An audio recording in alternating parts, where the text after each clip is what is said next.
Muy buenas tardes a todos. Soy Isabel Durán, periodista. Bienvenidos y muchísimas gracias por asistir a estas mesas redondas de las jornadas organizadas con motivo del 425 aniversario de ICAM. Unas mesas que están teniendo, ya se lo digo, toda la mañana, un enorme éxito por el altísimo nivel de los ponentes y la actualidad absoluta de los temas que estamos tratando. Gracias también a los patrocinadores que están haciendo posible la organización de estas jornadas. Así que, sin más, permítanme que les presente esta interesante mesa que va a revisar las novedades en la defensa jurídica de los inquilinos, la mayor litigiosidad derivada del incremento de precios en las grandes ciudades, las diferentes modificaciones legislativas o las medidas de contención de desahucios para las familias en situación de vulnerabilidad implementadas en la pandemia. Temas, ya lo ven todos ellos, apasionantes y, como les digo, de candente actualidad. Tenemos por delante una hora, aproximadamente, hora y cuarto, en la que 15 minutos antes de finalizar les avisaré de que comienza el turno de ruegos y preguntas. Así que, sin más y rapidísimamente, y perdón por el retraso, tiene la palabra Ángel Llamas, decano del Ilustre Colegio de Abogados de Alcalá de Henares, quien va a presentarles a los ponentes de esta mesa. Muchísimas gracias. Muchas gracias, Isabel. Buenas tardes a todos. Bueno, pues agradeciendo en primer lugar la invitación a moderar esta mesa por parte del Ilustre Colegio de Abogados de Madrid, la Abogacía, ya de Madrid, con ocasión de su 425 aniversario y que, aunque no lo podamos ver seguramente, que dure por lo menos otros 425 años más, les deseamos. Bueno, pues es un honor compartir mesa sobre el derecho de defensa de los arrendatarios ocupantes de viviendas, tema, como bien ha explicado Isabel, de tan actualidad, un tema en el que entran en colisión muchos derechos, el derecho a la vivienda, el derecho a la propiedad privada y muchos otros, el derecho a la tutela judicial efectiva, muchos otros derechos, y que además en los propios colegios de abogados, pues por ejemplo, a nivel del turno de oficio, pues es de los campos donde más solicitudes de asistencia jurídica gratuita, principalmente por los demandados, se recibe relativa a estas materias. Bueno, los protagonistas son los ponentes. En primer lugar, a mi derecha, Alberto Torres, abogado en ejercicio del Ilustre Colegio de Abogados de Madrid desde el año 1988, director jurídico de la editorial Sepin desde 2005, presidente de la sección de arrendamientos urbanos, propiedad horizontal e inmobiliario del Colegio de Abogados de Madrid y árbitro también de la Corte de Arbitraje del mismo colegio. Profesor en múltiples jornadas de formación continua, turno oficio, en el Centro de Estudios del Ilustre Colegio de Abogacía de Madrid desde 2002, profesor del Máster Executive de Urbanismo organizado por el Centro de Estudios Garrigues, profesor de Máster de Asesoría Jurídica organizado también por la Fundación Universitaria San Pablo CEU, con más de 100 ponencias en jornadas organizadas por todo tipo de consejos generales del Poder Judicial, de la Abogacía, muchos colegios de abogados y otros. Muchas gracias, Alberto, por tu presencia. Y también a mi izquierda, Francisco Javier Rubio, licenciado en Derecho y en Ciencias Políticas, que ejerce como abogado desde 2006, es abogado de este Ilustre Colegio de Abogados que nos acoge y miembro del Centro de Asesoría y Estudios Sociales, y licenciado en Derecho y en Ciencias Políticas con especialización en Derecho Público. Durante la última década, su trayectoria profesional ha estado centrada en la defensa del derecho a la vivienda en diferentes escenarios, como la Cañada Real y la paralización de derribos de vivienda habitual, de socios hipotecarios, cláusulas abusivas de los préstamos o reversión de la venta de vivienda pública en la Comunidad de Madrid. Ha formado parte de las comisiones jurídicas dentro de la plataforma Afectados de la Hipoteca y el Sindicato de Inquilinos, elaborado formularios de distribución online para defensa de deudores hipotecarios y personas en riesgo, que ha colaborado en numerosos estudios sobre el problema de la vivienda, como por ejemplo el más reciente, la Guía de Herramientas Internacionales para casos de desalojos de personas vulnerables, publicado por el Consejo General de la Abogacía Española, entre otros muchos méritos. Muchas gracias, Francisco Javier. También está con nosotros en esta mesa Enrique Garza Grau, letrado socio del despacho Enrique Garza Asesores y Consultores, fundado en 1992, doctor en Humanidades y Ciencias Sociales, posgrado en Humanidades y Ciencias Sociales, máster en Gestión y Administración de Recursos Humanos, diplomatura en Licencias Urbanísticas por la Cámara de Comercio de Madrid, máster en Gestión Inmobiliaria, máster en Derecho Laboral y Tributario y un amplio currículum. Pues muchas gracias, Enrique, por asistir también a esta mesa. Y por último también nos acompaña José María Basáñez, economista, abogado, MBA por SEAE en Francia, auditor de cuentas con especializaciones en Derecho Comunitario y Economía de la Comunidad Europea por la Universidad Libre Bélgica, en Economía de Europa del Este por la Universidad de Cracovia, en Comercio Exterior por el ICES. Presidente desde hace más de 12 años de Tecnitasa y preside también las empresas del grupo Servatas, Tasa y Tecnitasa. Desempeñó la presidencia de Tasvalú, empresa mexicana del grupo, que es a su vez la mayor de Iberoamérica. Igualmente, pues con un amplio currículum en materia inmobiliaria. Y nada, pues agradecerte por parte del Colegio de Abogados de Madrid también la asistencia a esta mesa. Como los que tenéis que hablar sois vosotros, pues en principio, si os parece mal, pues empiezas y ya tienes la palabra para explicarnos tu amplia experiencia procesal y jurídica en esta materia. Pues nada, muchas gracias a Ángel y gracias también al Colegio de Abogados por las jornadas académicas, que creo que tienen una organización impecable. Esta sede y este escenario, pues espero que nos dé para una pequeña inmersión en los derechos de los inquilinos, el derecho a la vivienda y todo este tema que seguro que nos va a dar una mesa vibrante. Así que lo primero, enhorabuena al Colegio de Abogados por el 425 aniversario, aunque aquí anoto una pequeña crítica constructiva, que es que en la composición general de las mesas y los ponentes hay un desequilibrio muy grande en el que apenas hay mujeres o el porcentaje está por debajo del 35%. Entonces tenemos un plan de igualdad en el ICAM que establece que al menos el 40% en todas las mesas, ponencias y foros tienen que haber representación de mujeres. Yo sé que no ha sido posible y, en fin, se me han dado un montón de explicaciones. Y nada, lo anoto como una crítica constructiva para que en el futuro se tome mejor nota y se haga y se tenga en cuenta el propio plan de igualdad del ICAM, ¿no? Pero ya digo que, en general, enhorabuena y muy contento de estar aquí para poder explicar mi experiencia y dar lugar a una mesa lo más interesante posible. De hecho, al final de mi exposición introduciré un pequeño elemento de género en materia de vivienda que para mí está pasando desapercibido y que tiene muchísimo interés, pero lo dejo para el final para mantener un poquito la expectación. Bueno, yo llevo 10, 12, 14 años en defensa del derecho a la vivienda. Empecé en Cañada Real Galiana hace 14 o 15 años, cuando hubo una crisis de derribos muy fuerte, y ahí conseguí algunos éxitos que no me esperaba ni yo mismo, consiguiendo que se suspendieran los derribos de viviendas habituales en los que a las familias no se les otorgaba una vivienda alternativa, ¿no? Eran familias, sobre todo de origen magrebí, que se habían construido sus casas allí, mientras trabajaban también construyendo casas para el resto de la gente en todas las promociones en Madrid y España. Bueno, aquello se detuvo y se consiguió que se paralizaran todos los derribos de vivienda habitual de familias trabajadoras, ¿no? Luego ha habido otros derribos de familias relacionadas con el narcotráfico y hay nada que decir.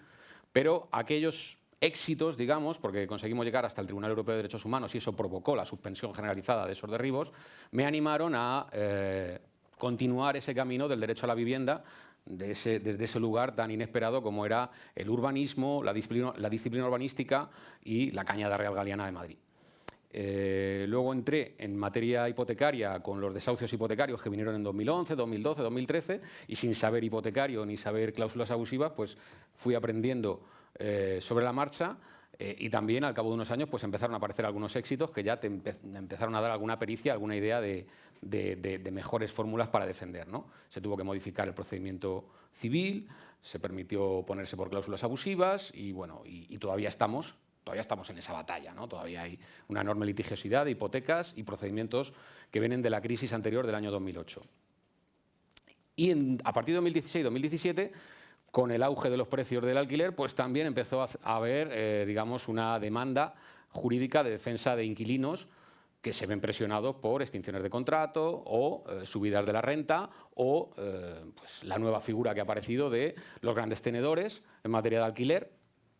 Hasta de toda la vida habíamos tenido arrendamientos urbanos entre personas físicas, ahora empieza a haber un actor nuevo que son las empresas especializadas en la explotación de inmuebles en régimen de arrendamiento, ¿no? Y eso cambia, en mi opinión, bastante el paradigma y va a terminar cambiando las reglas de juego también en el plano jurídico.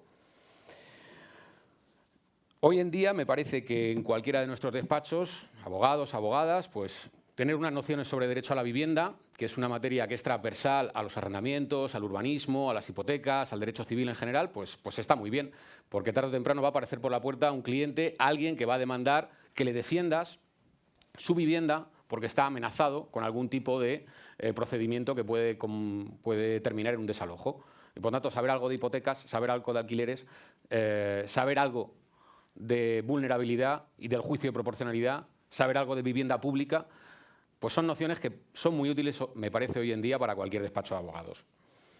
Cuando aparece una persona con estos problemas en el despacho, y antes de meterme en harina, quería señalar que la defensa del derecho a la vivienda para profesionales del derecho no es una materia cualquiera, porque, según tiene establecido el propio TJUE, la mayor agresión que puede sufrir una familia y una persona en el ámbito de su intimidad personal, aparte del ingreso en prisión, es el desalojo de la vivienda. Por lo tanto, es algo que afecta de lleno a los derechos fundamentales, no solamente de la persona que figura en el contrato, que tiene que ser ejecutado, sino todas las personas que conviven con esa persona. Su pareja, sus hijos, ascendientes, todos van a ser objeto, en realidad, en el fondo de ese procedimiento. Y eso hay que tenerlo en cuenta. Y eso está haciendo también que se empiecen a quebrar algunas cosas dentro del procedimiento. Por eso, cuando aparece alguien por el despacho, deberíamos intentar enfocar la defensa no solamente desde el punto de vista de la estricta defensa en el procedimiento judicial concreto, autos 445/2018, sino ampliar la mirada y también pensar en el ámbito administrativo qué solicitudes de vivienda alternativa puede plantear esa persona que está amenazada de desalojo inmediatamente, antes incluso de que le llegara la demanda, con el primer burofax o con la demanda ya puesta, qué solicitudes tiene que plantear ante el ayuntamiento, la comunidad autónoma, entidades del tercer sector. El ámbito negocial, mantener abierto en todo momento el diálogo con la otra parte, ya sea un particular, ya sea una empresa. En todo momento hay que intentar buscar algún acuerdo que mantenga a esa familia en la vivienda o la coloque en otra vivienda alternativa, pero que no haya un desalojo, que no haya un desahucio, porque el desahucio va a ser la peor solución. Va a ser algo dramático para esa familia y, si pensamos en los hijos, puede ser algo que les marque para toda la vida. En el ámbito social hay que contemplar la derivación de las personas amenazadas de desahucio a las entidades sociales, a las entidades del tercer sector, asociaciones. Hay que favorecer que haya un compartir estas situaciones y que no se lleve en secreto. En España tenemos un verdadero tabú cuando tenemos un procedimiento de desahucio que nos amenaza a nosotros mismos, como la vivienda es uno de los medios de subsistencia principales y se ha convertido en algo así como síntoma de ser una persona hecha y derecha. Si tienes una vivienda en propiedad o estás en un alquiler estable, significa que tienes una estabilidad. Si se amenaza ese sustento material, se viene abajo todo y se cae bastante, ¿no? Por lo tanto, la mayoría de las personas lo llevan en secreto. No es común que hablen ni siquiera con sus familiares, a los hijos se les oculta y no es hasta un mes antes o unos pocos días antes del lanzamiento, cuando ya no tiene remedio nada, cuando se empieza a hacer público, porque ya la persona se ve en una situación de callejón sin salida y empieza a dar la voz de alarma. Pero ya es demasiado tarde. Desde el primer momento, nosotros que somos abogados y abogadas tenemos una cierta capacidad de prescripción con nuestros defendidos y deberíamos recomendar el abrirse a compartir esa situación con quien tenga por conveniente, pero además asesorarse y hacerse acompañar por otras personas que pasan por la misma situación, porque es bastante sanador, desde un punto de vista anímico, el compartir que tienes un problema que está amenazando tu estabilidad principal, pero que no es un problema tuyo, que es una culpa tuya, que es algo porque has fracasado en la vida, sino que es un problema que se debe también a factores económicos, sociales, socioeconómicos, políticos, como queramos llamarlos, pero que no es algo, no te incumbe exclusivamente a ti, no es que me van a desahuciar, qué mal lo he hecho, es que he fracasado porque... No, mira, es que la cosa está muy mal, es que los precios están por las nubes, es que se extinguen los contratos y Madrid es una ciudad que ahora mismo hay una carestía de la vivienda enorme y desafortunadamente no hay vivienda pública para la gente y tampoco parece que en el futuro la vaya a haber. O sea que el panorama está muy complicado. Ahí, como abogados, tenemos una parte intangible de nuestro trabajo, que es transmitir esa confianza y estos pequeños consejos que pueden hacer más llevadero todo este proceso, que además, como sabéis, pues puede durar 1 año, 1 año y medio, 2 años. Si vienen suspensiones por vulnerabilidad, vaya usted a saber. En términos vitales de una persona, un proceso de desahucio que dura 3 años, es que le marca ya para toda la vida, ¿no? Bueno, pues intentar que lo lleve mejor, la verdad que es un favor que va mucho más allá de la defensa estricta legal, pero creo que lo podemos hacer porque tenemos esa capacidad de mirar el proceso en su conjunto y hacer una ayuda muy agradecida. Y por último, el ámbito personal, que tampoco lo quiero dejar de lado, que es el ámbito de... También nos habrá pasado, nos ha pasado a todas y a todos, que hablas con una persona que no conoce sus derechos, se los explicas y además le dice que los puedes ejercer y que puede reivindicarlos y que puede reclamarlos y que puede presentar una reclamación, y cambia un poco el estado de ánimo. El abogado puede hacer una transferencia de conocimientos que no van a convertir en jurista al defendido, pero sí le van a hacer conocedor de los derechos que tiene y que puede reclamarlos, y ahí hay una afirmación del sujeto como persona que deja de ser víctima del sistema judicial que se ha volcado sobre él y que lo va a desahuciar y que todos son malos, y el abogado y el juez y la otra parte y no sé qué, y existe también una ley que te ampara y por lo tanto tienes derechos, puedes ejercitarlos. Entonces, abrir todo el abanico de vete al ayuntamiento, vete a la comunidad autónoma, vete a las entidades del tercer sector, yo soy el abogado, vamos a hablar con la otra parte, vamos a ver cómo lo podemos hacer, mira, puedes pedir esta ayuda, vamos a revisar el contrato, todo eso, vamos a hacer un camino en el que tú tienes que ayudar, pero no te vengas abajo, que hay unos derechos que los vamos a solicitar y vamos a caminar juntos y a ver hasta dónde llegamos. Bueno, pues toda esa parte también intangible me gustaría destacarla como parte de esa defensa, para mí, tan esmerada y tan bonita, donde luego al final, además, cuando hay algún éxito y consigues que la familia se quede en la casa porque hay un acuerdo o porque hay alguna solución alternativa, pues bueno, pues te llevas una gran alegría. Te hacen un regalo a lo mejor muy pequeño en términos económicos, muy humilde, pero que tiene un valor incalculable. Así que, bueno, eso como antesala para entrar ya un poquito más en materia sobre lo que sería el ámbito de la defensa de inquilinos e inquilinas en particular. Bueno, como decía, durante la última década, sobre todo a partir del año 2013, con la reforma de la Ley de Arrendamientos Urbanos, pues tenemos, digamos, la parte de arrendamientos entre particulares y la parte de arrendamientos con empresas, personas jurídicas. Y cambia completamente el panorama. Tradicionalmente, la defensa de personas de inquilinos entre particulares, bueno, venía de una relación arrendaticia que se consideraba como una relación cuasi familiar, cuasi vecinal, en la que el casero conocía la vida del inquilino, conocía sus avatares, el inquilino conocía un poco la vida del casero, había siempre una tensión por los arreglos, por la renta, por el IPC, pero no dejaba de haber una cierta familiaridad en esa relación. No era una relación estrictamente mercantil en la que hay un contrato, se cumple o no se cumple, y si no, te pongo un procedimiento. A partir del año 2013, con la entrada fuerte de personas jurídicas que ya se dedican a la explotación profesional de bloques, pues ya desaparece toda relación, digamos, anterior, ¿no?, del siglo XX. La relación de arrendamientos del siglo XX. Ahora tenemos la del siglo XXI, 2.0. Es muy moderna, pero es muy mercantil en el sentido de estricto cálculo de beneficio. Y, por lo tanto, se pierden un montón de todas las trazas de relación humana que vestían la relación arrendaticia anterior entre particulares. Y, claro, ahí el inquilino pues se ve como un número. Tiene una aplicación web con la que se relaciona con su casero a través de solicitudes de las que es difícil encontrar una persona al otro lado del teléfono, y se convierte, pues eso, en una cosa pues muy robotizada, ¿no? Un poco, a mí todavía me resulta como bastante chocante, ¿no? La veo con mucha sorpresa, este tipo de relaciones, si estamos hablando de viviendas, que es para vivir. La defensa en relaciones entre particulares, pues bueno, con los diferentes regímenes que han ido produciéndose durante los últimos 20 años en la duración del contrato, pues bueno, pues dan lugar a diferentes estrategias defensivas, ¿no? Aquí tenía algún cuadro con los diferentes regímenes de la Ley de Arrendamientos Urbanos. Hasta el año 94, la regla de 5 años más 3, a partir del año... hasta el año 2013, perdón, la regla de 5 años más 3, más luego la tácita reconducción. A partir del año 2013 hasta el 18 y luego un breve lapso de 2 meses en el 19, la regla de 3 años más tácita reconducción. Desde el año 2019, con la reforma de la LAU, volvemos a 5 años más 3 más tácita reconducción para personas físicas, pero si se trata de personas jurídicas, el casero, entonces la regla es 7 años más 3 más tácita reconducción.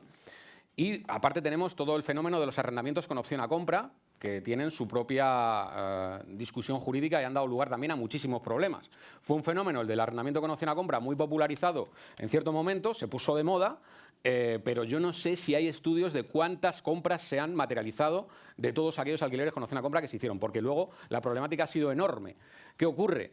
Que alguien hace un contrato, yo tengo una vivienda, la pongo en alquiler con opción a compra a una familia que me cae bien, que la he conocido, que quieren alquilar, pero también quieren comprar. Y digo, venga, vamos a fijar un precio ahora, pero como el mercado de los precios de la vivienda es tan cíclico... Perdona, Isabel. Es que tienen que, me dicen, que tenemos que, son las 3:30 pasadas y tenemos que dar, tienen que hablar todavía el resto de los ponentes. De acuerdo. Un poco breve, yo pido breve datos para que podáis tener turnos y luego turno de réplica. Discúlpame. Nada, te lo agradezco. Bueno, pues entonces no voy a ir directamente a un par de asuntos para abrir ya debate. Uno diría que en la defensa de inquilinos se nos aparecen ahora algunos retos muy importantes. En primer lugar, todo lo que es la defensa frente a caseros corporativos, en los que se establece una relación no solamente arrendaticia, sino también entre profesionales y consumidores. Y por lo tanto entra en juego toda la Directiva 1393 de la Unión Europea y toda la protección a consumidores. El procedimiento judicial, los procedimientos sumarios de desahucio por expiración de plazo e impago de rentas no están adaptados a esto, se tienen que adaptar igual que ha sucedido con la ejecución hipotecaria. Es necesario para una tutela judicial efectiva que el consumidor inquilino pueda alegar la presencia de cláusulas abusivas en la duración del contrato, en la renta, en los IPCs, en las cantidades asimiladas a la renta, en los seguros de impago o en la renuncia al tanteo y retracto. Y eso se tiene que poder ver en el mismo procedimiento. Porque si te derivan a un procedimiento declarativo posterior en el que usted pida justicia en otro procedimiento y ya veremos si le resolvemos, pues si me han echado por el camino, realmente no se me ha tutelado desde el punto de vista constitucional, ¿no? Y en segundo lugar, creo que se tiene que adaptar desde el punto de vista de la vulnerabilidad. Éramos un país y seguimos siendo un país eminentemente de propietarios, pero eso está cambiando rápidamente y cada vez hay más personas en régimen de alquiler. Ya estamos en cifras en el entorno del 20% y seguramente en las áreas urbanas como Madrid, Barcelona, Valencia sea mayor el porcentaje de personas que viven de alquiler. ¿Cuántas personas en alquiler caen en situaciones de vulnerabilidad a lo largo de 10 años? Pues unos cuantos cientos de miles, ¿no? Y ahí el Tribunal Constitucional tiene dicho, en sentencia de 31 de mayo de 2021, esto es del año pasado, muy reciente, sobre situaciones de vulnerabilidad y procedimientos sumarios de desahucio, dice: el Tribunal cree procedente destacar que, de conformidad con la jurisprudencia constitucional respecto de la función tuitiva de los órganos judiciales en materias que puedan afectar a menores, tampoco las limitaciones legales de oposición previstas en determinadas normas procesales pueden imponerse con un formalismo rigorista. Un listado cerrado o tasado de oposición previsto en una norma procesal, que responde a unos fines legítimos, no exime del deber de motivación reforzada que incumbe al órgano judicial cuando puede estar afectada la protección a menores, personas con discapacidad y protección de familias dispensada por la Constitución y los instrumentos normativos de derecho regional e internacional de los derechos humanos suscritos por España. Por lo tanto, al menos en estas dos áreas, la defensa para inquilinos tiene todavía mucho por andar y el procedimiento tiene mucho por adaptarse. Y el último asunto que quería comentar es el tema de la ocupación, con un pequeño dato que no está conocido para nada y me parece fundamental que empecemos a darle cierta publicidad y que se conozca. Según datos del Consejo General del Poder Judicial, esta es una tabla que tengo aquí con el número de ocupaciones a lo largo de los últimos 12-14 años, desagregados por género. ¿Quién ocupa más, los hombres o las mujeres? Pues hasta el año 2017 eran los hombres, pero desde el año 2017 las mujeres ocupan más que los hombres. Tengo aquí un gráfico de hombres y mujeres con hogares monoparentales en España, desagregados también por género. En el año 2018, el 81% de los hogares monomarentales, la cabeza del hogar monomarental era una mujer y el 18% un hombre. Yo creo que estas dos estadísticas se pueden relacionar y podemos pensar que está existiendo una discriminación latente en materia de vivienda a partir de las cifras de ocupación que realizan las madres en crianza solitaria. Y creo que es un temón y creo que debería abrirse este melón en algún momento. Muchas gracias.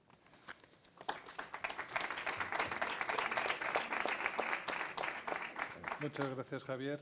Pues ahora tiene la palabra Alberto Torres.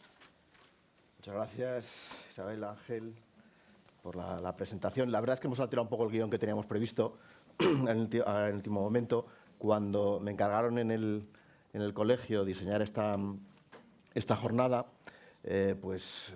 Pensamos, el hilo conductor era la defensa de los derechos de los arrendatarios y de los ocupantes, porque evidentemente los que somos abogados sabemos que cualquier persona, cualquier arrendatario, cualquier ocupante de una vivienda tiene perfectamente derecho de defensa.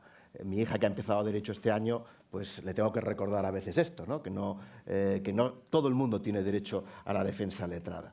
Y bueno, en la práctica diaria, yo llevo dedicándome a estos temas desde hace más de 20 años, pues cuando uno va a los juzgados, yo he defendido a arrendatarios que no han pagado la renta y no tengo ningún problema en decirlo, en muchísimas ocasiones, pero pues bueno, ahora cuando vas muchas veces a los juzgados defendiendo a propietarios, pues te ves compañeros generalmente del turno de oficio, pues que se les ve muy verdes y claro que tienen derecho a la defensa.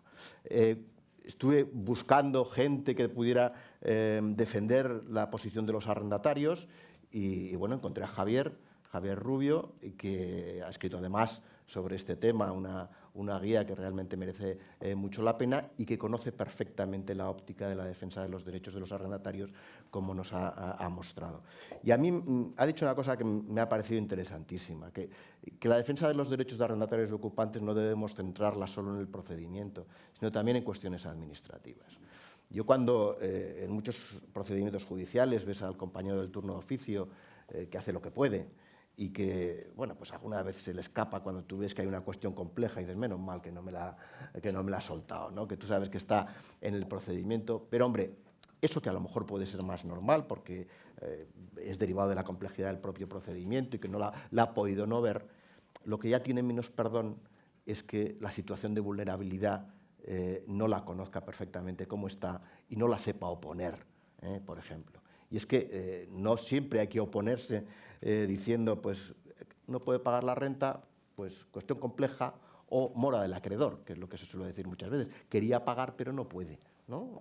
No, realmente ahora mismo la legislación nos permite invocar la situación de vulnerabilidad, y la situación de vulnerabilidad requiere cumplir una serie de presupuestos y aportar una serie de documentos que están recogidos en el artículo 5 del Real Decreto 11/2020, 31 de marzo, y que, bueno, pues muchos compañeros se les olvida. Y tú intuyes que realmente la persona que está en la parte contraria es una persona vulnerable y que, por supuesto, tiene derecho de defensa que, sin embargo, no se le está alegando. Y por supuesto que también tienen derechos a ayudas y por supuesto que también tiene la intervención de los servicios sociales, que lamentablemente carecen de medios para cumplir su función. Y eso lo vimos antes de la reforma del 2019. La intervención de los servicios sociales no es una novedad de la reforma del 2019. ¿Cuántas veces hemos ido a lanzamientos en los que se han llamado a los servicios sociales y dicen, no podemos ir?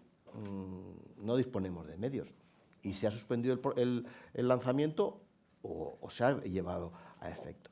Yo creo que como abogados, como profesionales del derecho, debemos abrirnos las miras y saber que estas situaciones, por supuesto que tienen derecho de defensa y por supuesto que no tiene que estar centrada exclusivamente en lo que es el procedimiento judicial, sino en los aspectos administrativos, en la consecución de ayudas, en saber moverse en la administración para conseguir defender adecuadamente los derechos de las personas que se hallen en esa situación de vulnerabilidad.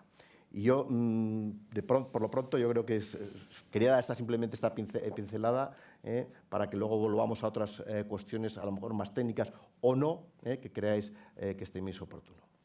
Pues muchas gracias, Alberto. Y bueno, pues tiene la palabra Enrique Garza. Bueno, pues muchas gracias.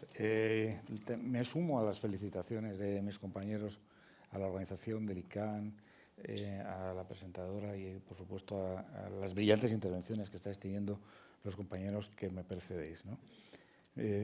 A mí me ha pasado un poco lo que comentaba Alberto, que nuestro brillante compañero Javier pues ha hecho una exposición que me parece absolutamente exquisita en cuanto a los valores que intenta representar y que representa, pero con la que no puedo estar más en desacuerdo casi en su totalidad. Y me vas a permitir que en este mundo tan heterogéneo en el que vivimos y en el que la exégesis de las normas, ¿no? Pues, y la interpretación, la hermenéutica de las normas, cada persona hagamos la interpretación más libre, ¿no? Y más unitaria también, posible en función del origen de las mismas. Decía mi director de tesis siempre, y nos recordaba siempre, que cuando algo se cuestiona siempre hay que ir a las causas, al origen, no quedarte en los términos intermedios. Dentro de la exposición que nos haces, Javier, hay cosas que a mí pues, puedo compartir contigo, por supuesto, el dolor de las personas que se encuentran en situación de desamparo y que van a perder una vivienda, pero también hay otras cuestiones que tenemos que estudiar.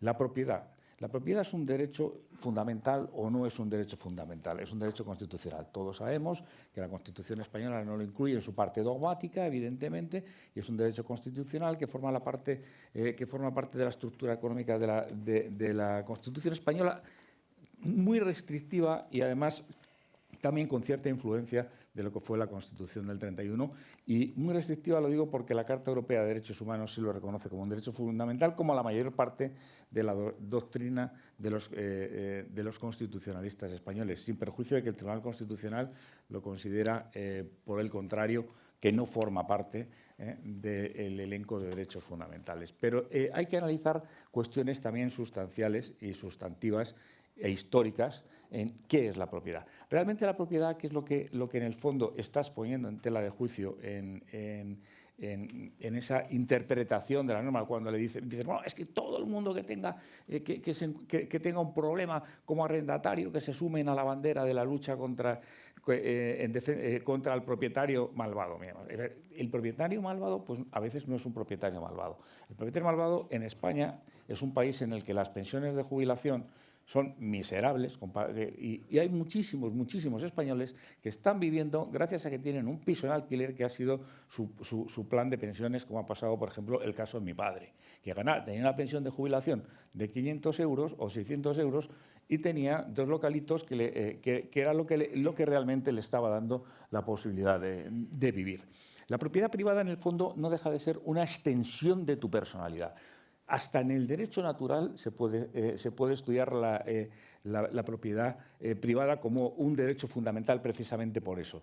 Hace poco yo estaba pasando unos días en la Ribera del Duero disfrutando de aquellos pagos maravillosos y de esos vinos extraordinarios que tienen, y me comentaba una enóloga que había recibido esas tierras desde 4 o 5 generaciones y que era su forma de vida. Como hemos visto también manifestarse en Madrid hace no demasiado tiempo a miles de personas del campo que no entienden, ni siquiera entienden o conciben nuestra forma de vivir en la ciudad. Para ellos es absolutamente hostil, porque viven y desarrollan su vida desde que nacen a través de la propiedad privada, como algo suyo, como algo propio, forman parte de la naturaleza. A mí, el cuestionar ese sistema de ahorro, quitarle ese derecho fundamental, no deja de ser, de alguna manera, enmendar el Estado de Derecho, porque es un Estado de Derecho liberal.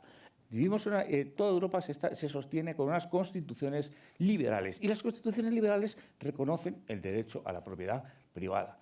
Y hay que analizar, evidentemente, que el Estado tiene que responder de estas personas vulnerables que se quedan sin propiedad. Efectivamente, por supuesto, tienen su dignidad y hay que cubrírselo, pero lo que no puede ser es que la propiedad tenga un uso viciado que tengamos que justificar por un arrendatario que a lo mejor de forma viciada está teniendo una posesión ilícita de la misma, que además tiene unos derechos de defensa extraordinarios, porque todos somos los abogados los que estamos aquí y sabemos que aunque el poseedor de mala fe tiene acción de retener y recobrar y luego ya se verá en el proceso declarativo correspondiente quién es el propietario de la casa y quién se queda con ella. Es decir, que España, como garantista en esta materia, es de los países, yo creo que de la órbita comunitaria, de los que más. Entonces, dicho esto, podemos entrar a debate. Tampoco quiero tirarme aquí el rollo de profesor, porque Ángel, cuando me presentaba como abogado, que efectivamente llevo 35 años ejerciendo y me he encontrado en situaciones de todo tipo, pero yo soy sobre todo profesor en este momento de la Universidad Europea de Derecho Procesal Civil y de Derecho Civil, que es lo que más me dedico en este momento. Pero mi último problema de arrendamientos en los juzgados, que está todavía latente, depende de un arrendatario que tiene una casa de lujo, alquilada por un precio mínimo a un peluquero jubilado, al que represento yo, y le lleva 3 años haciendo polvo porque la cláusula, el contrato de arrendamiento estaba sometido a una cláusula de arbitraje y no habían designado árbitro. Y muy astutamente, este señor pues bueno, ha intentado someter a arbitraje esta situación y la ha ido llevando hasta el Tribunal Superior de Justicia de Madrid, donde todavía no han designado árbitro, y este pobre jubilado, peluquero, su propiedad, su pensión de jubilación no la tiene. Es decir, que podemos entrar en el señuelo político y correr detrás de él, pero no lo voy a hacer. Y yo creo que si entramos por ese camino, querido Javier, hacemos un flaco favor al derecho. Muchas gracias. Muchas gracias.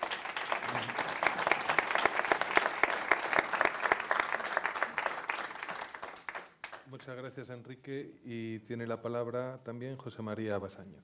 Muchas gracias. Muchísimas gracias. Buenas tardes a todos. Quería, por supuesto, empezar agradeciendo al ICAM la oportunidad que nos da de participar. Nosotros en el Grupo Tecnitasa somos patrocinadores de estos eventos.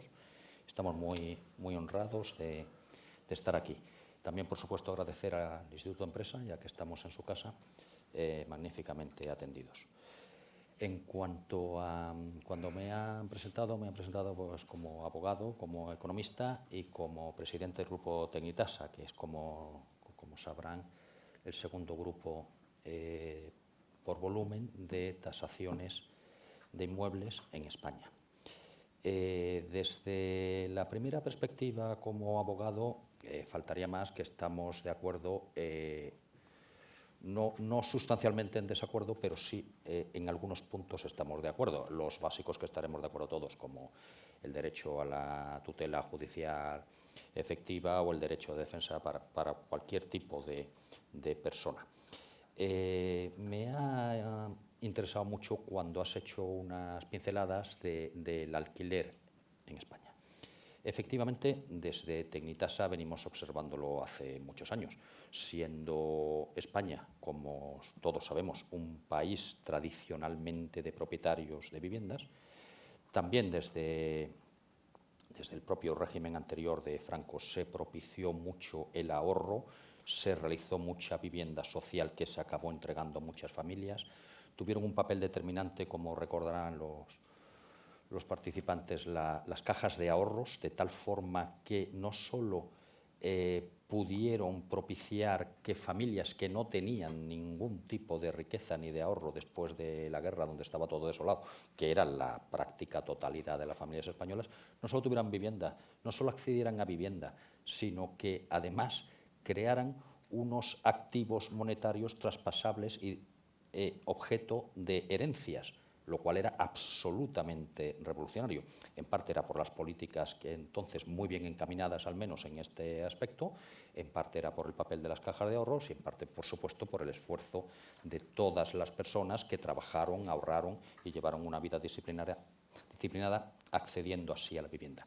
Efectivamente, ahora cada vez lo vamos viendo todos, hay menos propietarios y hay más inquilinos.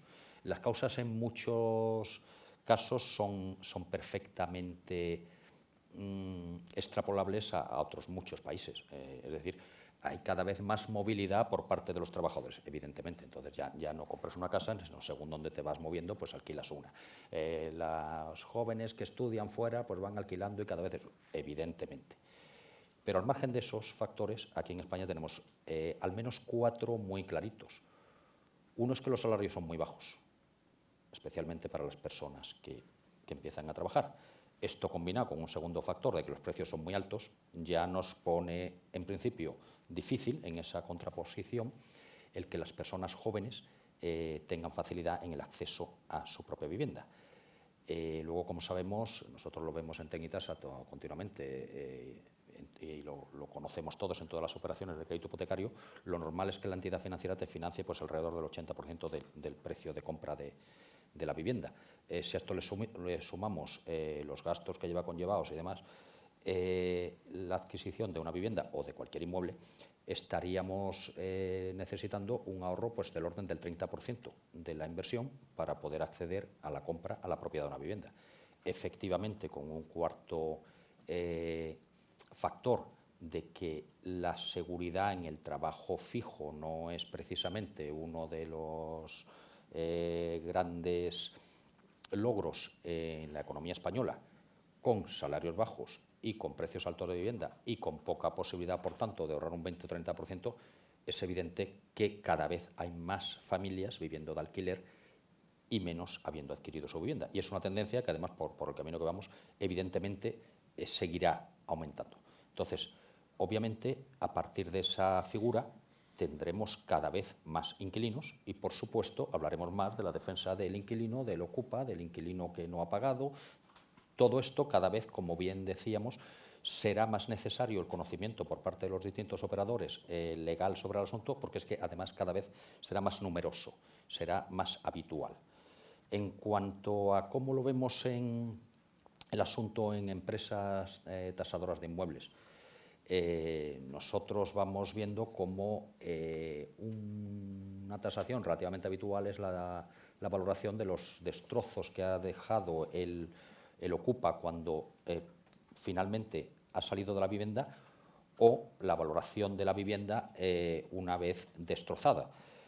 Por ejemplo, esto se da mucho en las valoraciones de circulares. Sabéis que las entidades financieras tienen que valorar sus carteras por circulares que lo que determinan es qué volumen de provisiones realizan ante el Banco de España, ¿no?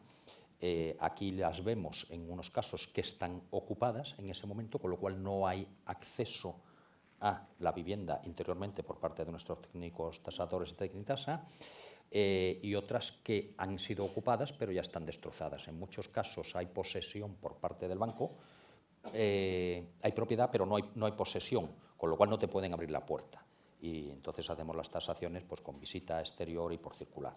En cuanto a los valores con inquilinos, sabéis que en todo proceso de garantía de un inmueble, de acuerdo con la normativa existente en España, se valora por varios métodos.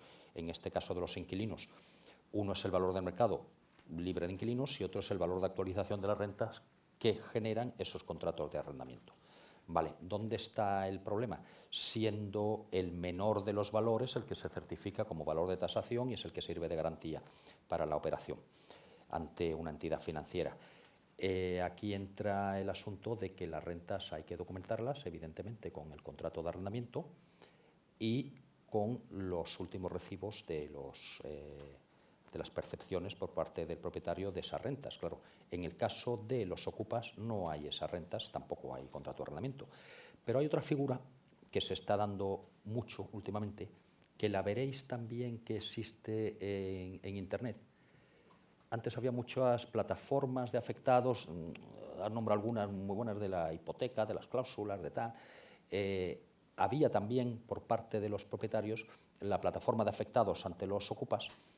Ahora hay otra muy buena, que es la plataforma de afectados de los inquiocupas, se llaman. O sea, son las personas que primero empezaron siendo inquilinos con su contrato de arrendamiento y luego simplemente dejaron de pagar su renta convirtiéndose en ocupas. En ocupas que en la génesis no eran ocupas, porque no entraron violentamente accediendo a una propiedad ajena, sino que entraron con un respaldo legal basado en un contrato de arrendamiento. Posteriormente dejan de pagar las rentas y finalmente la posición no de derecho, pero sí de hecho, es muy similar al ocupa. Es alguien que está en una propiedad que no es suya y no está pagando por ello. Y por último, como economista, me gustaría ofrecer, por si fuera de interés a los oyentes, unas pinceladas sobre, en un foro de abogados, a lo mejor cuando tratamos de aspectos jurídicos que están muy vinculados a los económicos, es importante hablar, por ejemplo, cuando hemos hablado de normativa, de la Ley de la Vivienda que tenemos en desarrollo. Es una ley cuyo objeto básico, muy loable, es conseguir que las rentas del arrendamiento puedan ser bajas y accesibles a cualquier persona que precise de arrendamiento para tener su vivienda. Fantástico. El problema es que si, por una serie de mecanismos que vienen en el propio desarrollo, desincentiva a los propietarios al objeto de poner sus viviendas en arrendamiento, lo que conseguimos es algo tan sencillo como que exista menos oferta. Ante una demanda igual o creciente de arrendamiento y una oferta que disminuye, es de primero que los precios suben. Entonces, si los precios suben, estamos obteniendo mediante esta ley el efecto exactamente contrario al que se pretendía en la ley, al margen de que pudiera esta ley verse que iría en contra de algunos derechos fundamentales que hemos comentado, pues como el de la propiedad privada, el de la libre disposición de los bienes por parte de los propietarios o el de la libertad de empresa. No en vano, normas muy similares en otros países de nuestro entorno finalmente han sido calificadas de inconstitucionales. Muchísimas gracias. Muchas gracias.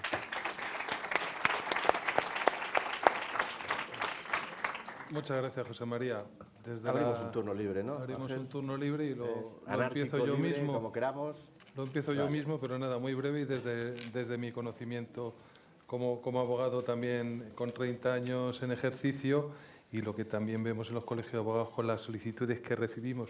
Yo lo que sí que he notado es, ha hecho una alusión Francisco Javier a que en los procedimientos no se han actualizado a la directiva los procedimientos para que igual que poco a poco que con las cláusulas hipotecarias que antes a mí me tocaba del turno oficio antes de 2013 una designación de un hipotecario, llamaba al señor, le decía, ¿lo debe? Sí, digo, pues poco le puedo yo hacer aquí, nada más que luego, pues si al final se ejecute, que cumpla el lanzamiento con los plazos que dice la ley, e intentar ver que la liquidación de intereses sea ajustada y las costas lo mismo y poco más. Y ahora lo que también a nivel de estos procedimientos, claro, todavía no está implantado, sí que está implantado el tema de la vulnerabilidad social, pero por lo menos desde como yo lo entiendo y como yo lo vengo solicitando muchas veces de turno oficio, es ya más para la ejecución de la sentencia y lo que se está produciendo es un retraso no tanto en la tramitación del procedimiento en sí, enseguida se nombra el abogado del turno oficio, esa persona está defendida, antes era muy frecuente que llegaba al juzgado y si era desahucio por falta de pago, pues es que ni tan siquiera suspendía el plazo durante el que el señor había acudido al colegio de abogados a pedir el abogado del turno de oficio, ¿no?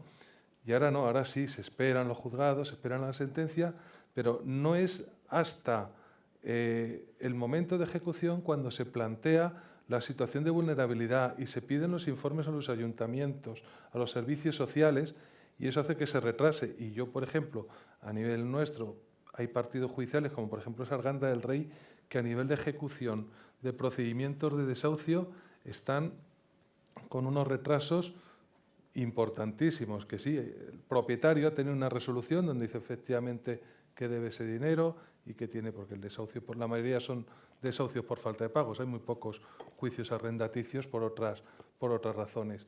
Y luego, pues hombre, cuando se le da razón, también uno espera la ejecutividad y el hacer cumplir los juzgados y en eso, sin perjuicio del respeto a todas las situaciones de vulnerabilidad, pues también se está encontrando con un retraso y sobre todo también provocado por la paralización de los procedimientos a raíz de la pandemia. Entonces, bueno, esa es mi experiencia y yo, pues bueno, pues no soy el que tiene que hablar aquí como abuso de vosotros. Si me permites, y para dejársela votando a los demás intervinientes de la mesa,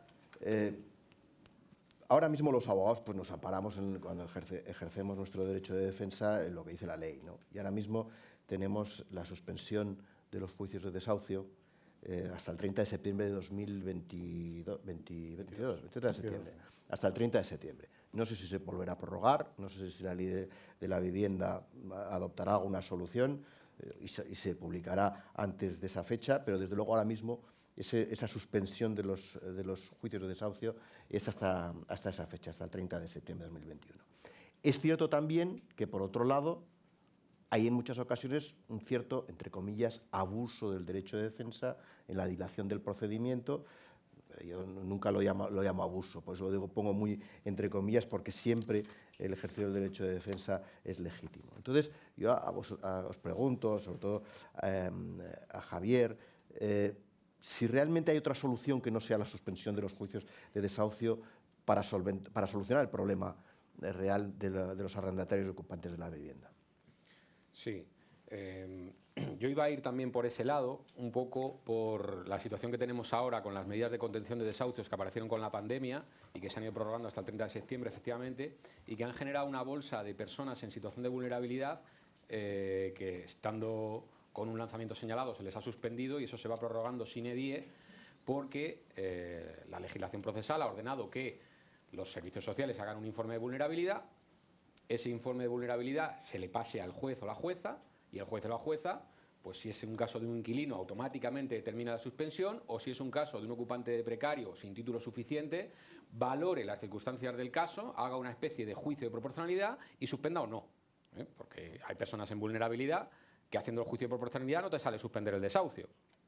Porque han entrado, porque están haciendo un abuso de derecho, porque no tienen esa vulnerabilidad lacerante, porque tienen otra alternativa, porque no han hecho lo necesario, digamos, no se han movido un poquito para conseguir una vivienda alternativa. O sea que la ley procesal, teniendo una suspensión de desahucios para personas vulnerables de los inquilinos automática, sin embargo, deja un margen de apreciación al juez haciendo un juicio de proporcionalidad.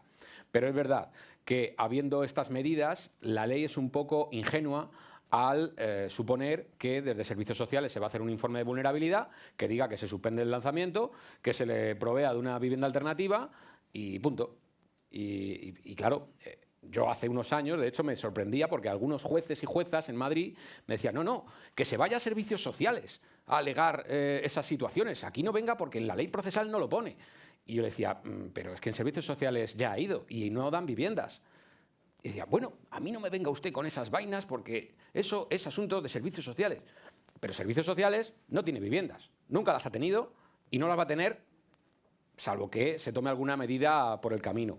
Yo que me gustaría apuntar al caso paradigmático de lo que pasa con la vivienda en nuestro país, que es la Sareb. La Sareb es no sé cómo llamarlo,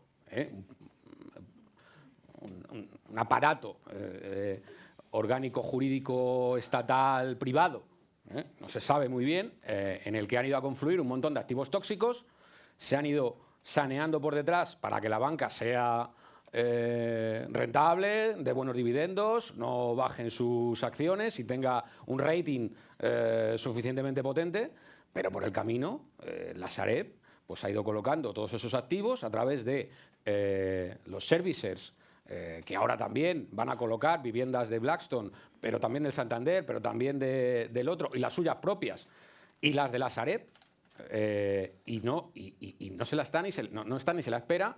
La Sareb, habrán pasado por la Sareb del orden de más de 2 millones de viviendas que podían haberse incorporado a los parques públicos de vivienda de las comunidades autónomas y de los ayuntamientos.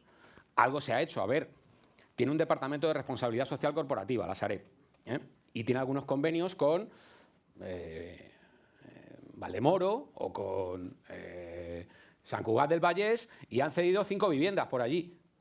Pero estamos hablando de un problema social de gran envergadura.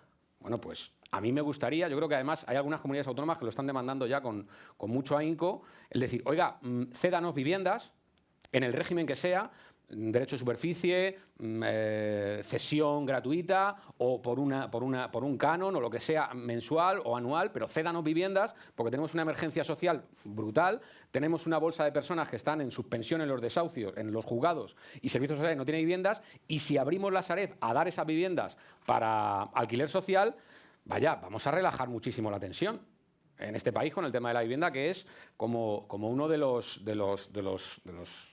ejes, ¿no?, de confrontación, donde se produce una confluencia de intereses contradictorios muy grande, como hemos visto aquí. Me ha encantado la intervención de Enrique, porque el tema también del origen del Estado liberal o el Estado social y democrático de derecho es apasionante, pero yo prefiero centrarme hoy aquí en el problema urgente, que es el problema social de toda esta gente que llega el 30 de septiembre y no sabemos qué va a pasar, ¿no? Y ahí está la Sareb, que es una cosa estatal, que tenemos todos, porque lo hemos pagado, capacidad, teóricamente, para decir, oye, póngase a disposición, hay un interés social, una utilidad social, y creo que no es tan complicado, ¿no? O sea, que si eso se hiciera, tendría, por supuesto, sus resistencias políticas y procedimentales, pero vaya, se empezaría a abrir camino la idea de, bueno, después de haber salvado a las entidades financieras entre todos, aunque sea 12 años después, las entidades financieras empiezan a residualmente dar algo en contraprestación.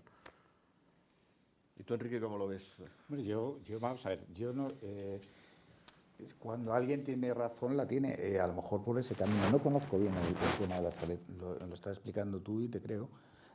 Me parece que si hay una serie de activos, eso que llaman activos tóxicos, y que están en una entidad, no sé si es pública o privada, me quedo con tu descripción, ¿no? Y se pueden dar una solución legal mediante convenios. A lo mejor un ayuntamiento se ahorra el tener que hacer viviendas de protección oficial y se hace todo conforme a la ley y al Estado de Derecho, ¿por qué no? Yo creo que es una manera inteligente de buscar soluciones cuando hay un problema. O sea, vamos a ver, cuando digo algo porque creo en ello, pero no utilizo un discurso sistemático sin salirte de un determinado guión. Lo que dice Javier en este punto, pues como dicen mis hijas, se lo compro, ¿no? Es decir, a lo mejor por ahí puede ser una solución, puede ser una alternativa, porque además ahí quien realmente tiene que responsabilizarse de la solución es a quien le corresponde, que es a la administración pública, que para eso les pagamos, y les pagamos mucho, y les pagamos bien. Entonces, bueno, tendrán que solucionarlo ellos, que están administrando nuestro dinero, no el pobre ciudadano que además de pagar a la administración pública y pagar cuando pone la gasolina y cuando pone el gas y cuando pone todo, encima si tiene un piso también lo tiene que poner. No, o sea, que la administración tiene que dar solución a este tipo de problemas. Pues mira, me gusta ese apunte que has hecho, Javier, y me parece que puede ser uno de los muchos caminos que sin salirnos del ordenamiento jurídico y respetando los derechos de propietarios y de arrendatarios, pues puede dar solución a un determinado problema social, con el cual, evidentemente, todos los que estamos aquí creo que nos sensibilizamos, porque el que no se sensibilice ante un problema social es una persona que se lo tiene que hacer mirar, porque, evidentemente, tenemos que tener, creo que eso tiene que ser la prioridad del ser humano. También puedo estar de acuerdo en que la cuenta de resultados no es lo más importante en la vida. En la vida tenemos otras prioridades o debemos de tener otras prioridades. En ese sentido, pues no voy a discutir algo que me parece de sentido común. ¿Tú, José María, crees que el incrementar el parque de viviendas de protección oficial, por ejemplo, de viviendas sociales, sería la solución? Efectivamente, el problema es el número de viviendas. Efectivamente, en el entorno jurídico en el que estamos situados hoy, nuestra Constitución española promueve el derecho a la vivienda. El derecho a la vivienda parece ser que va más encaminado a que el Estado dé los pasos oportunos para favorecer un entorno en el que todo el mundo pueda tener derecho a una vivienda. No dice textualmente que se pongan ustedes en fila que papá Estado reparte viviendas gratis. No es exactamente eso. Además de que cuando en España decimos gratis, evidentemente es gratis para el que lo recibe. No es gratis para el resto de los contribuyentes que con nuestros impuestos lo pagamos. Dicho esto, efectivamente, parte del problema podría ser perfectamente solventable vía algunos inmuebles de Sareb. Nuestra experiencia en Tecnitasa, ¿cuál es? Que los inmuebles que hemos visto que han pasado a Sareb, los que eran muy viables, muy colocables en mercado, estaban en buenas condiciones, se han colocado rápido. Entonces, cuando decimos, no, con las viviendas en Sareb, que efectivamente las hemos pagado entre todos, oye, vamos a dar solución entre todos, a estas familias que necesitan una vivienda, estupendo, sobre el papel se dice muy fácil y es de un sentido común aplastante. Pero posiblemente en la cartera que va quedando, que no es que quede, porque además se sigue retroalimentando, siguen entrando viviendas ahí, pero la mayoría de lo que va quedando es de lo que es muy difícil de colocar. ¿Por qué es muy difícil de colocar? Porque en mucha medida son viviendas a medio construir, son viviendas que existen en el registro de propiedad, pero como obra en construcción, y tú vas allí y hay un solar, o hay un solar en una excavación, o hay un solar en una excavación y parte de una estructura, pero allí no hay una vivienda para darle a una familia necesitada ni a nadie, o son viviendas en barrios muy marginales que tienen el problema de que el comprador natural de esa vivienda es alguien de ese estrato socioeconómico que vive en esa barriada, que se ha criado en esa barriada, y ese señor normalmente no tiene un trabajo fijo y unas rentas altas como para ir a un banco y que le den un préstamo hipotecario, y entonces tendría que pagarlo al contado, sin financiación, y ese señor o esa familia de esa barriada normalmente no tiene unos alquileres como para comprar a tocateja esa vivienda. Entonces ahí nos pasa un poco lo mismo que con la idea que se apunta de que las viviendas de Sareb que hemos pagado entre todos los ciudadanos contribuyentes puedan servir a paliar el problema. Seguro que sí, conceptualmente sí. Ahora, una vez que rascas y ves la cartera, la descompones, igual que tú muy bien descomponías por géneros, mi intuición, no hemos hecho en Tecnitas ese trabajo, nadie nos lo ha solicitado, pero desde luego no será para tanto, no resolvería tanto, es mi opinión.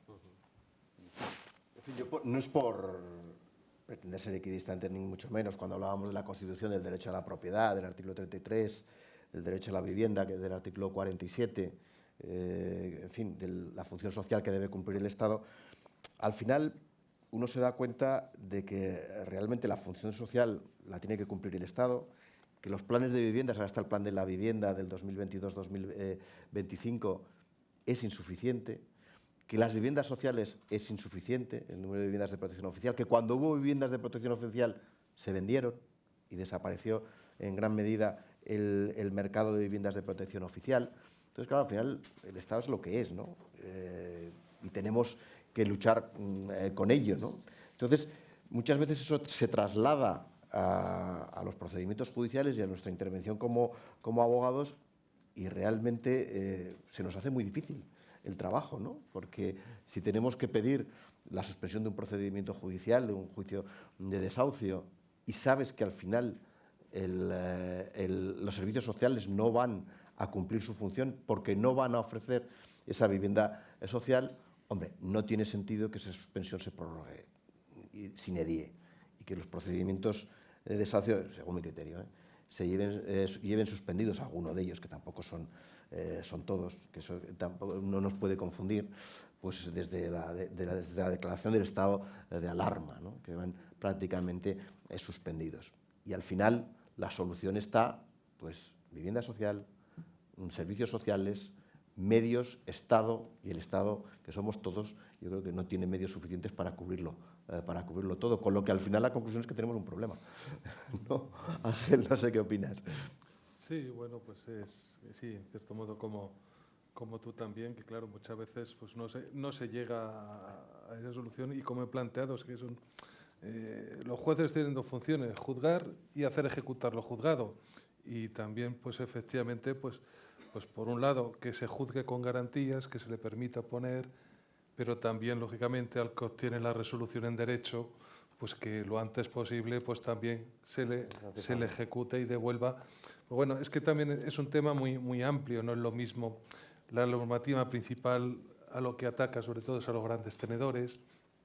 Y luego, pues, hombre, en las situaciones de los arrendamientos ya entre personas particulares, pues también es cierto lo que ha comentado Francisco Javier antes, cuando estábamos poniendo un poco, se ha pasado también de una relación más conocida, se conocían bastante el propietario y el inquilino, y se conocían su situación personal respectiva. Había veces y no pasaba nada, se pasaba un periodo sin que te venga una norma de la pandemia que se suspenden los pagos de unas rentas y tal, eso lo hablaban simplemente el inquilino y el propietario y llegaban entre ellos a un acuerdo sin darnos darnos trabajo a los abogados. Ahora no, ahora pues estamos ya, eso es lo peor que se puede hacer y hablar en esta mesa, ¿no? Pero bueno, pero ahora ya pues lo cierto es eso, que por un lado efectivamente está el derecho de vivienda, que se debiera buscar otros sitios y sobre todo hacerse más responsables las administraciones públicas de que no solo declarar derechos, sino dar los medios para cumplirlos, esos derechos, pero también es un derecho recibir una sentencia y que se ejecute. Nos toca, Ángel, si te parece, Sí, abrir por el turno de supuesto. preguntas.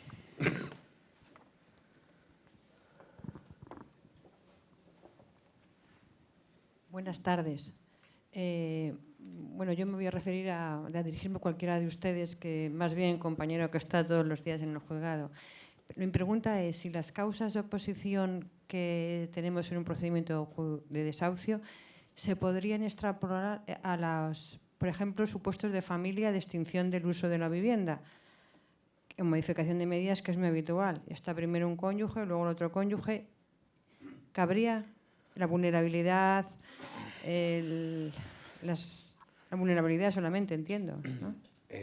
No me siento con formación suficiente para contestarte. No sé si alguno de mis compañeros quieren contestarte porque lo desconozco. No me lo he... Pero es habitual. En principio, por la propia normativa de arrendamientos, el inquilino que se queda cuando se separa un matrimonio comunica Continúa, sí. que se quede y continúa por lo menos en la misma forma que venía, con el mismo contrato que venía estando y en principio con los mismos derechos. ¿Pero te refieres al arrendamiento? Me refiero entre cónyuges. En modificación de medidas, primero Pero en el te... procedimiento de familia. Sí. Alegar en un procedimiento de modificación de Sí. medidas la situación de vulnerabilidad. del cónyuge que se tiene que ir.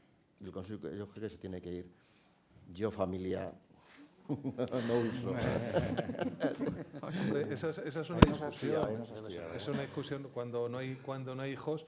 ¿Cuál es el interés más vulnerable? necesidad de protección. Porque la doctrina general de los jueces suele ser cuando hay una separación, un divorcio de ya personas, o bien porque ya los hijos son mayores y hacen vida independiente, o porque no los han tenido, dicen, mientras ustedes no se pongan de acuerdo en liquidar, 6 meses cada uno durante el año. ¿Determinar cuál es el interés vulnerable? Pues muchas veces, pues por ejemplo, yo lo he visto, por ejemplo, he tenido de oficio alguna vez, pues sí, solo ha trabajado el hombre y la mujer ha obtenido el 50% como pensión compensatoria, el 50% de la pensión.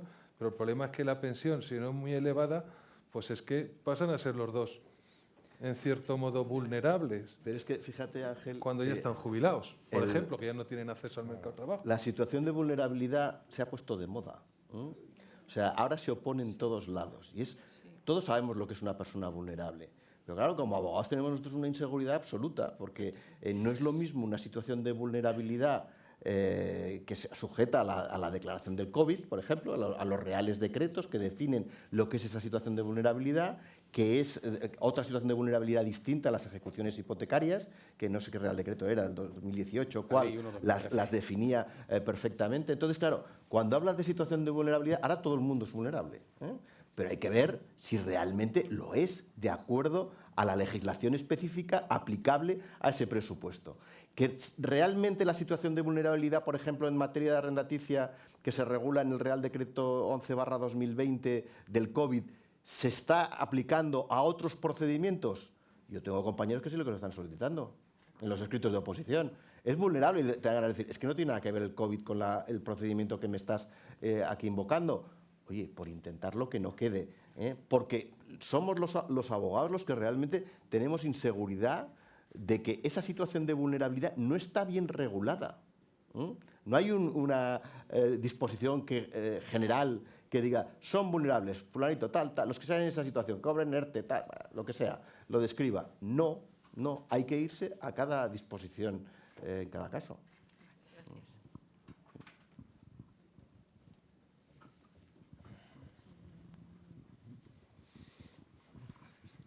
Hola, buenas tardes. Soy Miguel Ángel Serrano, vicepresidente del Consejo Arbitral de la Comunidad de Madrid. salvo en la intervención de don Enrique Garza, no me ha parecido escuchar por ninguno de los ponentes la mención a la alternativa, en concreto en la Comunidad de Madrid. Perdón, si se puede poner el micro un poco más cerca. A la alternativa a este sistema de resolución de conflictos, precisamente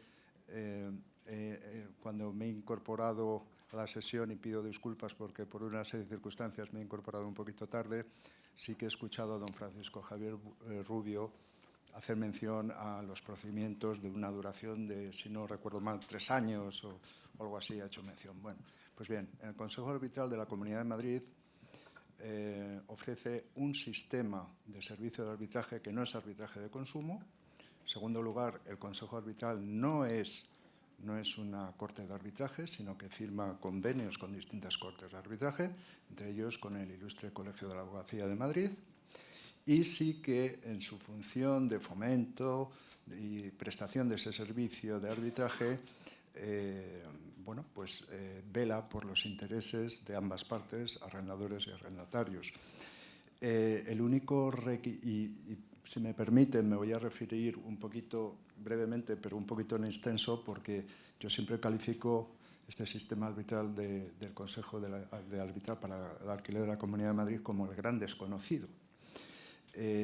Siempre que se trate de un bien inmueble que radique en la Comunidad de Madrid, un inmueble urbano, ya sea vivienda o local, como ha hecho mención don Enrique, en relación a un caso de su padre, se puede desde edificio de oficinas, en fin, todo inmueble urbano que radique en la Comunidad de Madrid, dentro de una materia arrendaticia, tiene una solución alternativa a los juzgados, que es por este sistema arbitral.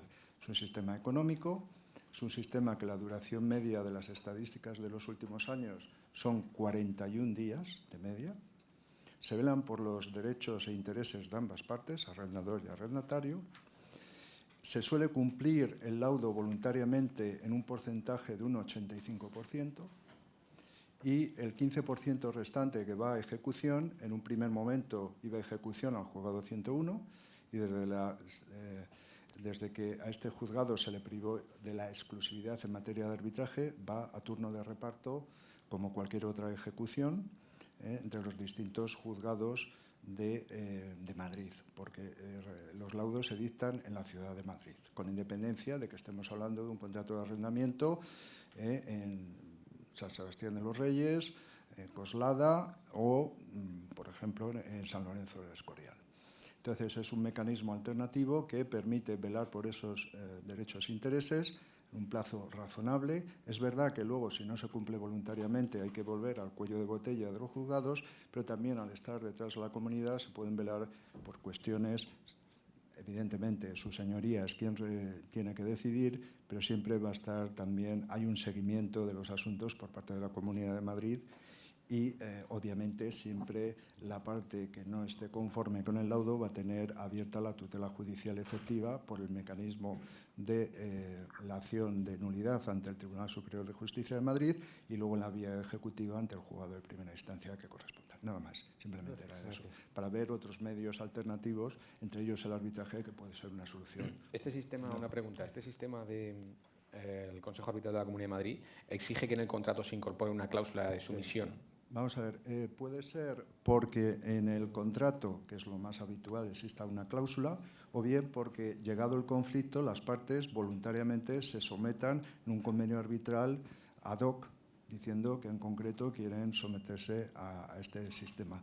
No es requisito o condición sine qua non que esté incluido inicialmente en el contrato. Puede ser a posteriori, una vez surgido el conflicto. De hecho, últimamente se están dando muchos casos que, por ejemplo, no había una previsión en el contrato, sino era o silencio total o una sumisión a los juzgados y tribunales.